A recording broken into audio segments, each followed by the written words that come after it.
التؤمت اليوم ندوة علمية دولية كان محورها الدين وثقافة التعايش في العالم، الواقع والرهانات. وقد أكد الأستاذ العروسي الميزوري على أهمية هذه الندوة، خاصة في خضم الاضطرابات التي تعيشها البلاد التونسية، وأكد على أهم التوصيات التي تم التوصل إليها في الندوة. وقد أكد السيد طيب بكوش الأمين العام لحركة نداء تونس على أن هذه الندوة جاءت لتثري العمل الثقافي ولتساهم في تبادل وتلاقي الحضارات، ولتطرح القضايا الفكرية التي تثري الوضع السياسي، خاصة وأن الأوضاع التي يعيشها العالم العربي يقتضي إعادة النظر في العديد من المسائل. تصورنا في نداء تونس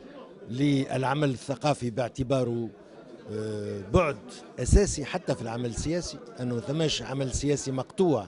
عن الفعل الثقافي، وهذا سبب بأنه كونها المنتدى باش يتناول قضايا فكرية، ونعتقد أنه طرح القضايا الفكرية يثري أيضا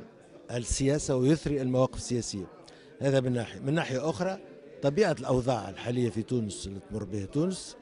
ومطروحة قضية الدين وقضية مكانة الدين وعلاقته بالدولة، والقضايا مطروحة في الدستور، هذا كله يجعل أنه جات مناسبة للظرف أيضا، ومش فقط في تونس بل